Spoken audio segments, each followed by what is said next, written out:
Hey guys, welcome back to Two Brothers Gaming Podcast. This is episode 70, and I'm here with Rylan. Finally at 70. Took us forever to get off 50. 60 flew by, now 70. Yeah, it seemed like it took forever to get to 50, and then after that, it just went by I know. fast. Before we get started, join our Discord. We're at 20 members. And if you guys want to, just join our Discord. You don't have to watch the movie that we're gonna, have at 30 members. If you just want to join the Discord talk, chill out, you can do that. Yeah, whatever. Yeah, we can go ahead and get started. All right, there was a Xbox partner showcase this past week, and we have the summary for that for you guys. I know I don't have everything, but I have a few things here. Okay. The second ever Xbox partner review just took place, and it gave us a deeper look at some of the third-party games coming to Xbox. It has been an odd year for the Xbox, and its first-party lineup finally starting to take shape with titles like Senua's Sega Hellblade 2 and Indiana Jones and the Great Circle. We talked about all of these. Yeah. While fans are also concerned about the future of its platform and the Wake decision to bring some of its games to the Nintendo Switch and PS5, as we talked about. This showcase demonstrates the third-party studios are still in full support of Xbox by showing off some of their games that are on the way to the Xbox Game Pass. We got more in-depth looks at the games like Tales of Kenzura Zao, Kunitsu Gami, Path of the Goddess, and the first Berserker Kaizen received release date confirmations for games like Frostpunk 2 and the Xbox version of Final Fantasy 14. The Roman numeral got me for a second. Gets me sometimes. Most times. And we're even pleasantly surprised for a few games reviews. Check out the rest of the article. Yada. It turns out that 11-Bit Studios was the third-party publisher with the strongest showing at the Xbox Partner Preview, and it's platformed 3 of its upcoming games. Notably, it announced a Xbox console exclusively called Creatures of Ava. In Creatures of Ava, players save creatures from an infection called the Withering and then get the help those creatures solve puzzles and further explore its fantasies world. It looks like The Legend of Zelda by the way of Pokemon. Another kind of Pokemon like style game. We got Pow World here recently, like a month ago. Yeah. And now we're having this game right here. It says, with a non-violent combat that's more focused on healing and restoring infected creatures than hurting them, it launches later this year on Xbox Series X, S, and PC.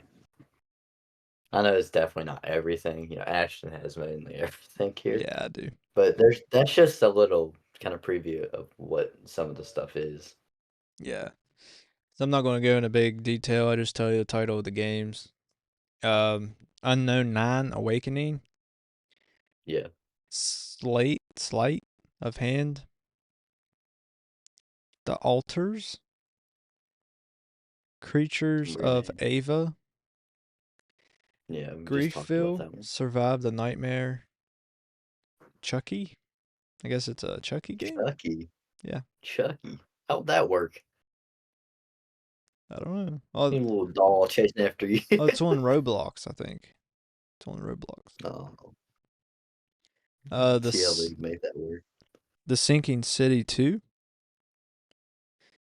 Final Fantasy 14, like Ron said, online on Xbox. Stalker Legends of Zone Trilogy. Monster Jam Showdown. Persona 3 Reload Episode Aegis. The first Berserker Kazan, whatever. Yeah. Tales of Kenzura Za. What, I don't know how to correctly say these names. I said those earlier, Yeah, but I don't know how the crap to say I them. don't know. There's some weird names. Yeah, Frostpunk 2. Yeah, The one I'd be most interested in out of all these would definitely be the Monster Jam Showdown for sure, because yeah. all the Monster other Jam. ones Heck yeah. sound kind of I weird, love the but Monster Jam I do games. too. I played a couple of them on the PS2. I I, loved them. They were yeah, good games. Tara, she had a Monster Jam game on the Wii. Yeah, I remember I Colby remember. playing it, but I had it on I used, PS2. I It's used a to pretty play good it. game. I had a Monster Jam game on my Xbox. Okay. Yeah, they some of them are pretty good. Some of them aren't. Some of them kind of suck, but the ones I played, I think I played two of them on the PS2. They were both pretty good. Yeah, they're good games. Yeah. All right, moving on. We have the Game Pass games for March. We got a few games here. A lot of them pretty interesting Yeah, games. We got Warhammer 40,000 Bolt Gun for cloud, console, and PC. It's coming out March 5th, so it's already out. We got Paw Patrol World, that's a good game. probably the best game on this list. Yeah, for sure. We got cloud, console, and PC. Came out yesterday. Yeah. Yep, We got SpongeBob SquarePants Battle for Bikini Bottom Rehydrate. That's a good game. it is a very good We game. got we got cloud, console, PC, March 12th. So it's coming out in 4 days. Control Ultimate Edition, cloud, console, and PC, March 13th. We got No More Heroes 3, console, cloud, and PC, March 14th. Lightyear Frontier. I don't know what this game. This is a I'm not this sure. is a game preview here. But is it like a Buzz Lightyear game or I something have or no idea. what? Because it says Lightyear. So but it says here cloud PC Xbox Series X. So it's on the Series X apparently. Which is weird. Yeah, It comes out March 19th. We got MLB The Show 24, cloud and console. In my opinion, trash. But yeah. I don't like I don't baseball games that well. The new ones, anyway. I don't We got Hard Space Break Shipper, cloud console and PC. We got Ni no Kuni, Wrath of the White Witch remastered, cloud console and PC, and Shredders, cloud console and PC. I wonder what Shredders is. I don't know. You Um, think, you think of Shredder, think think of Ninja Ninja Turtles. Turtles. So I wonder what that's gonna be. I don't know. Shredders. Sounds pretty. I mean, there's a few games that kind of like Paw Patrol, That's the best one for sure. but Lightyear Frontier.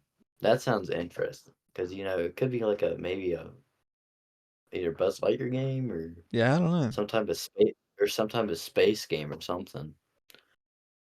Then Shredders. That's kind of catching my eye too because what is that? I don't know. It probably nothing to do with Ninja Turtles though. Yeah, yeah, it probably isn't, but still, it's an interesting name. Yeah, might have some. Might be a skateboard game or something. Maybe. Yeah, sure, it could be. That might be cool. Yeah, I Because don't know. the skate games are good. Tony Tony Hawk's Pro Hawk, Skater. Pro Skater, Those are the yeah, what best. But those are good too. I have a couple here that you didn't mention. Diablo 4 console and PC Oh March yeah, 28th, and Open Roads console, didn't that cloud, and come out PC last year? March 20th.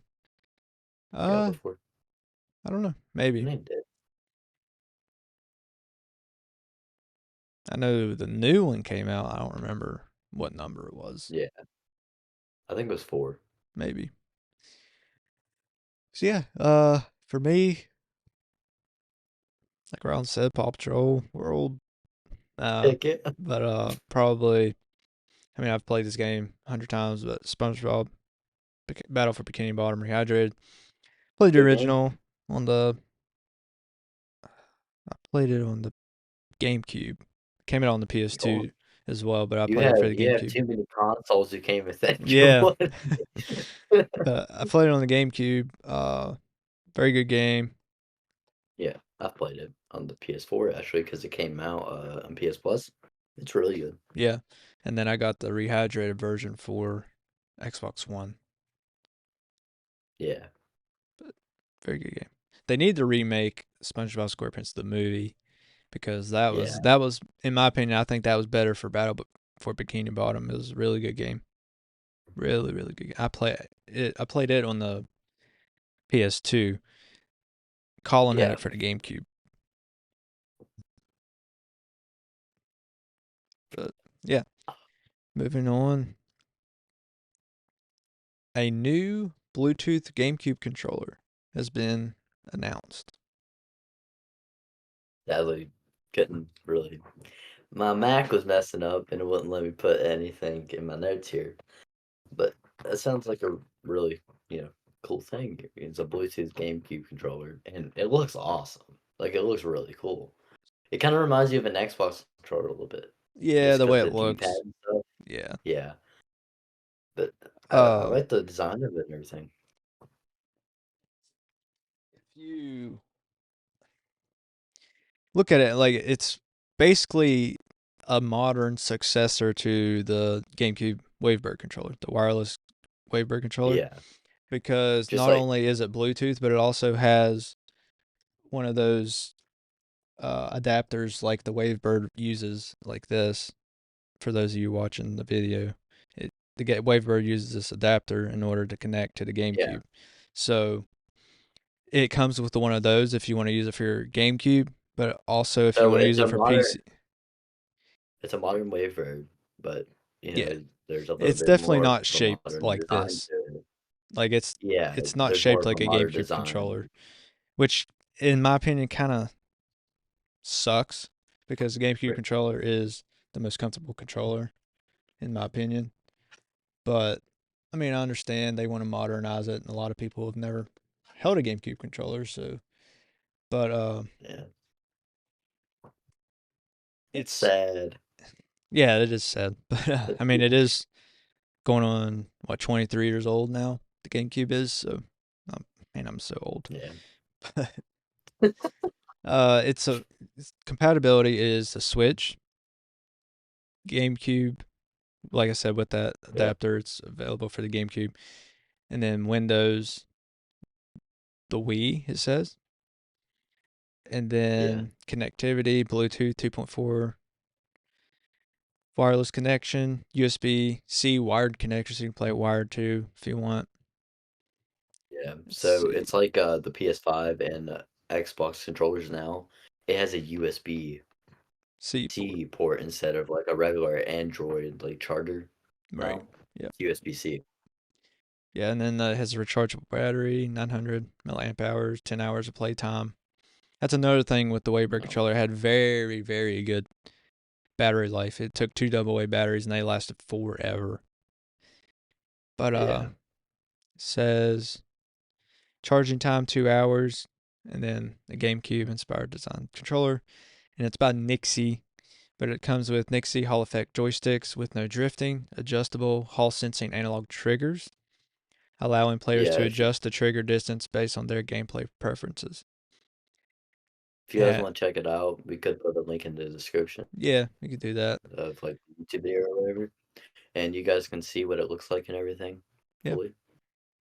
Yeah, Yeah. I liked it. I really do like how it looks and everything. Yeah, I just wish it was more. I mean, yeah, it's inspired by the GameCube controller, has It's a GameCube buttons modern. and everything, but I wish it was Yeah, shaped like a GameCube controller. But it also I mean they has. could make another one like They I could, mean but the GameCube, but I'm guessing they're just going for a more modern design yeah. to it. That's It has HD rumble as well, provide enhanced vibration feedback, interchangeable back paddle design, so it has like back paddles, like a lot of modern controllers do. Optical micro switches, A, B, X, Y, and D pad, drive distance of just about zero point 0.3 millimeters, zero delay, crucial in games requiring minimum latency. Mechanical yeah, LR buttons for quick, precise activation. So that's another thing with the GameCube. It has what's it called? Analog triggers. So Yeah. like it's not like a button press like this. It's analog, so it goes down, then click. Yeah, you have to fully So push it like down for it to click. it's especially like with an Xbox controller, they have analog triggers. So like a racing game, you barely squeeze it, you're barely moving, then you're fully, it does that. So Yeah. this says it'll have mechanical L and R buttons. So I don't know how that's going to work. It's not going to work real well for I actual think the GameCube mechanical games. how the mechanical buttons, like you just have to barely click it and it Right, automatically does. right. So So it's not going to have analog triggers, which a GameCube controller should, because yeah. games that I I mean, can think of that use the analog is like Super Mario Sunshine with Flood. So when you're spraying the water, if you barely press it, you'll barely spray water, and if you the more you press it, the more water comes out, like that. And then yeah. Yeah, other examples and everything like there's that. other examples There's like just a whole bunch of ATV, Quad Power Racing 2, just depending like on the yeah, how much you want to like jump or on your whatever. speed and stuff. Yeah, Yeah, stuff like that. and then it has gyroscope support, and then 8-way So you can D-pad, move. and then it'll wake up your Switch as well, which a lot of third-party controllers still cannot do 7 years later. But this one will be able Oh to wake wow. up your Switch from sleep mode. So you can click the home button on the Yeah. controller, then just Yep. And then it'll have a that's screenshot awesome. feature if any of you use that screenshot button.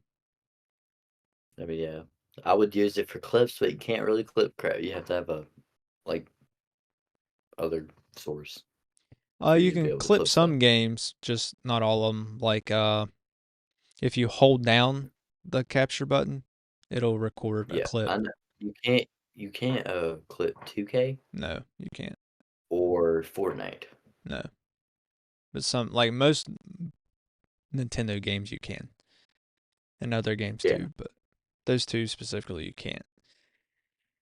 So yeah, I mean it's a pretty cool idea. I just wish they would have made it look more like an actual Wavebird controller. But I mean, I'll probably Yeah, still I feel maybe like try it out. they But they might, yeah, you could do a review on it, yeah, we'll see. but they, well, I feel like they might make a, like, original GameCube one, Yeah, they like, the might. design.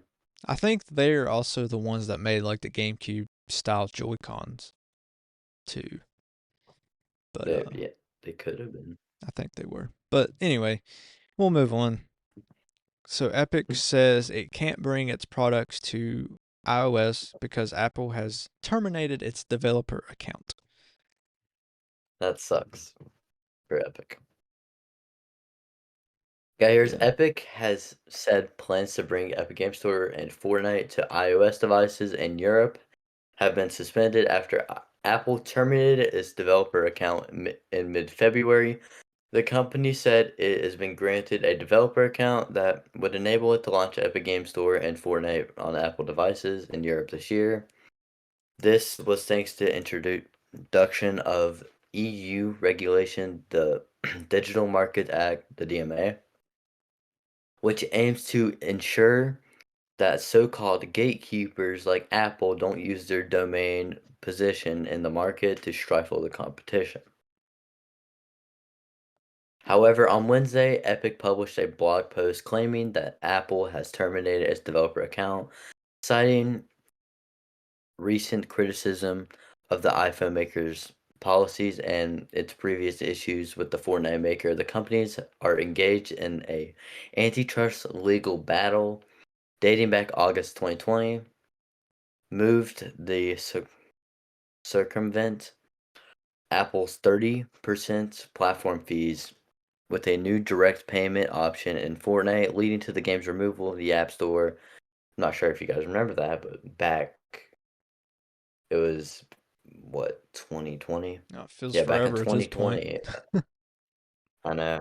Back in 2020, Epic and Apple were doing this whole big old lawsuit, and Fortnite Mobile and stuff got removed off the Apple Store and everything, Yeah. which sucked. I love playing Fortnite, but I got here. This is a serious violation of the DMA that shows Apple has no intention of allowing this true competition on iOS devices. Epic said today, obviously not today, the DMA required Apple to allow third-party app stores like Epic Game Store.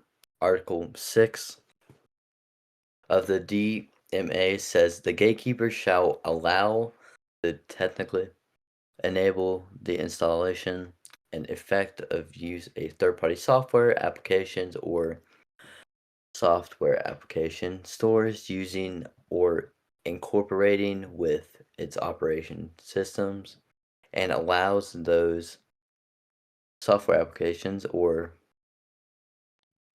application source to be accessed by other means than the relevant core platform services that the gatekeeper in terminating Epic's developer account, Apple is taking out one of the largest potential competitors in the Apple App Store. They are undermining our ability to a viable, a viable competitor, and they are showing other developers what happens when you try to compete with Apple or are a crucial of their unfair practices. If Apple maintains its power to kick a third-party marketplace off iOS and its sole distribution, no reasonable developer will be willing to utilize a third-party app store because they could permanently be separated from their audience at any time. It added the DMA was designed to eliminate very power imbalance that Apple is providing exists today. They claim that a total control to block com- competing stores and apps. We will continue to fight to bring true competition and choice to iOS devices in Europe and around the world. So that was a lot. Yeah. I also got here, Epic's breach its contractual obligations to Apple led courts determine that, the rights terminate any or all Epic Games wholly owned subsidiaries, affiliates, and or other entities under Epic Games control at any time, and Apple's sole district in light of Epic's past and ongoing behavior, Apple choose to exercise the right. So, Epic's not do anything with Apple anymore. Yeah, so basically Apple was required by the European whatever committee, fair game committee, whatever, but Yeah. to put third party app stores on their phones, so like the Epic Game Store and different ones instead of just Yeah, Apple's. there's So and then I guess Apple terminated Epic's account so they can't do that. Apple. Apple said, "You're trying to take away my proof. Yeah, take away my money. Yeah, take away my money. No, screw you. You're gone." Yeah. All right, so we'll Basically just what they said. kind of move on to that. So, do you think Epic will ever put Fortnite back on Apple devices, or the other way around? Do you think Apple will ever allow Epic to put Fortnite back on Apple devices? I don't know. Yeah, I mean, Fortnite was one of the best selling games on the Apple App Store, Yeah, but I don't know actually they've had a lot of trouble with because them. yeah, they really have. I feel like no, my No, opinion, because never. that giant lawsuit. They're 4 years later, they're still Still having on issues. this crap. Yeah, Still so mad no, at each no, other. yeah, need to grow up. Yeah, just let people But play. yeah, but yeah, I don't think Epic's gonna be allowed on the Apple Store ever again. game wise and everything like that. I don't think so at all. Okay. Um, I think that they probably will eventually because I think that they're going to be forced to. I mean, I think maybe Apple. eventually or I, whatnot, but I think if it was up to Apple or Epic, no. But I think that like the European committee and crap, they're going to force Apple to yeah, make them put it on there. a part of the Yeah, part of the App Store and stuff. yeah. Maybe not. I don't know, because Apple's already terminated their development account. But I mean, they can make a new one or whatever, or get it back. But Yeah, I think that they'll be forced to allow it. But if not, you can still play it on your phone with NVIDIA, GeForce Now, or xCloud. That's the way yeah. I do it. You can still use a whole bunch of different. There's a whole bunch of different ones that you can play Fortnite mobile on. Yeah, you There's like can. four. But if you So use like the Xbox Cloud, I mean, yeah, you gotta have an Xbox account, but it's free. You don't even have to have Game Pass to use to play Fortnite on it. So all you'd have to yeah, do is go and to and then add it to your GeForce home Now. screen, and it's like an app. So like the same thing with GeForce Now, you just add it to the home screen. It's like an app. So you open it up, play Fortnite, and it's the exact same thing as it was The only before they thing took it down. bad about GeForce Now is you have to like you can only play for 1 hour. Yeah, Once you pay for like a subscription or whatever, you right. can So play it's more. better to get xCloud because, like I said, you don't even Yeah, have to pay for Game Pass to play Fortnite on your phone. You just have to have an Xbox account. So, yeah. or a So Microsoft account. So that'd be the best way to do it. And then, like I said, all you have to do is open up the Xbox account, play, push Fortnite, open Fortnite, and it plays just like it did, touchscreen, or you can connect a controller, either one. you can Bluetooth the controller to your phone or Yeah, whatnot. so either one. So it plays just like it used to before they took it off. Yeah. But that's all the topics we have. We appreciate you guys for watching or listening. We'd really like you guys to join our Discord server, like Ron said. Once we get 30 Yeah. members, we're going to have a movie night. Follow us on all of our podcast socials, our Twitch Kick and YouTube accounts, our personal Twitch Kick and YouTube accounts, our podcast, Twitter, TikTok, Instagram, our merch on Redbubble and Printify. If you want custom merch, you can DM us on Instagram and Discord. Yep. Rylan, do you have anything? No, as I said, join our Discord, follow our podcast and personal socials. I've been streaming on Twitch, so if you Yeah, guys want to, you can follow my personal Twitch and tune into the live streams. I'm trying to start that grind again on streaming. yeah, But also, know, as Ashton said, get our merch and whatnot. Redbubble and Printify, custom merch, DM us. And we're getting closer to 170,000 downloads. We're at like 166 right now. So in the next probably 2 to 3 days, we're gonna have 170, 180, whatever. I don't know what number I said. Kind of forgot. 160. I think I'll have 170. Yeah, 160. Yeah, we're gonna have 170. So that's pretty cool. So thank you guys for that. It's kind of crazy how quick this podcast is growing and everything. Yeah, less than a year. Last month was our peak downloads and everything, and this month it might go up more. So yeah, Yeah, just thank you guys for that. yeah. All right, guys. We appreciate you for listening, and we'll catch you in the next episode.